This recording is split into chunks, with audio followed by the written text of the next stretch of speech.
তুমি টাইমটা ইয়ে করো একবারই দেওয়া হবে।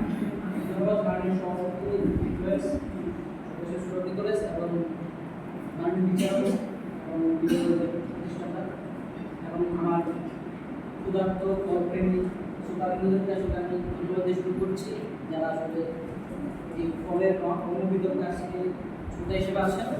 তো আমি আজকে আমার একটি ফলের পক্ষে দাঁড়িয়েছি, যেটা আসলে আমাদের জাতীয় ফল হিসেবে পরিচিত কাঁঠাল, এবং আমি উদ্ভিদ বিজ্ঞান বিভাগের ছাত্র হিসেবে কাঁঠালের বৈজ্ঞানিক নামটা বলার ব্যাপারটা আসলে সামনে রাখছি। কাঁঠালের বৈজ্ঞানিক নামটা হচ্ছে যে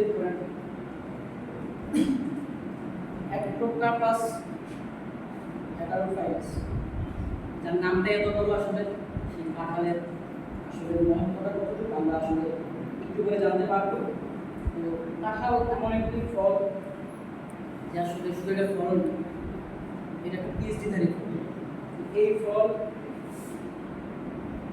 এই ফলের কথা যদি বলি, আসলে ফল কেন আমি পিএইচডিধারী ফল বলছি, এই ফলের যদি আমি পুষ্টি গুণাগুণ বলি, এই ফলে রয়েছে পটাশ, এই ফলে রয়েছে ফসফরাস, সুক্রোজ এবং সুক্রোজের মতো খুব জৈবিক এবং অর্গানিক গুণাবলী সম্পন্ন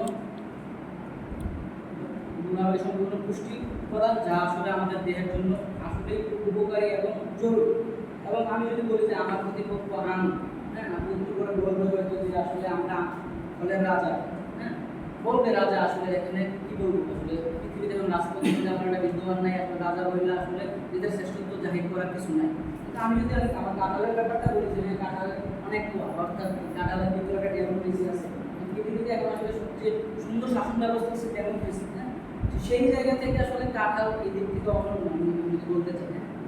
কারণ কাঁঠাল চাইলে কাঁঠালের যে মুসের ঘেপে ঘেপে যে বিভিন্ন ধরনের সাইজের কোয়া, এই কোয়া নিয়ে আসলে আমরা বিভিন্ন ধরনের দল তৈরি করতে পারি, হ্যাঁ। সেই জন্য বলতে পারি কাঁঠালটা ডেমোক্রেটিক ফল, এবং সেই জায়গায় আমি মনে করি কাঁঠাল সর্বশ্রেষ্ঠ। শুধু এই জায়গাতে কাঁঠাল সর্বশ্রেষ্ঠ নয়, কাঁঠালের কী খাওয়ার না যায়, এবং কাঁঠাল তো আসলে কোনো অবাচ্য বিষয় নয়। কাঁঠালের কোনো কিছু আসলে বাদ যায় না, কাঁঠালের আমরা বিচি থেকে ফল সবই খাই, এবং কাঁঠালের যে খোসাটা, এই খোসাটা আমরা ফেলে দিই না, এটা গরু খাই। এবং কাঁঠাল গাছ একটা শক্তিশালী একটা আসলে কাঠ গাছ হিসাবে আমরা বিভিন্ন ফার্নিচার তৈরি করতে পারি, এবং একই সাথে কাঁঠালের পাতা আসলে আমরা গবাদি পশুকে খাওয়াইতে পারি, কাঁচা পাতা এবং শুকনো পাতাকে আমরা জ্বালানি হিসেবে ব্যবহার করতে পারি।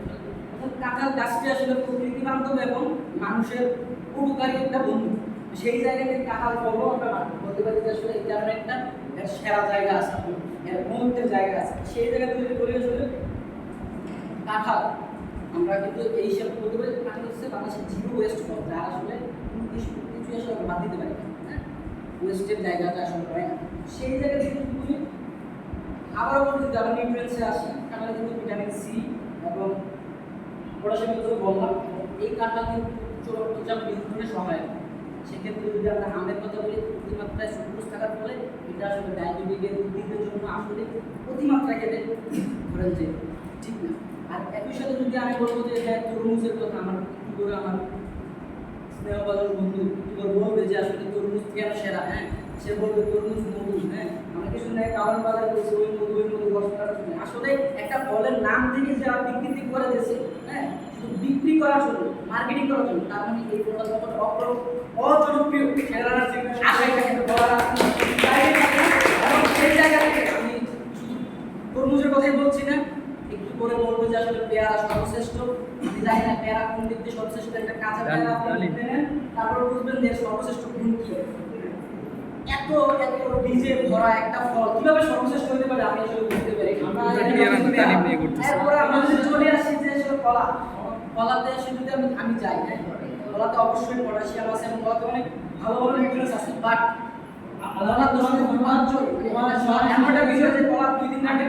টাইম শেষ তো।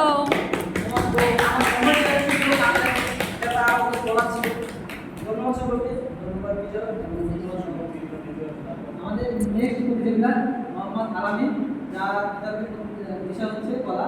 আমি আপনাকে অনুরোধ করবো তার বিষয়। আমরা কি শেষে জাজ করবো? আসসালামু আলাইকুম। সম্মানিত আমার সহপাঠী ভাইরা, সম্মানিত সভাপতি, সকলকে আমার থেকে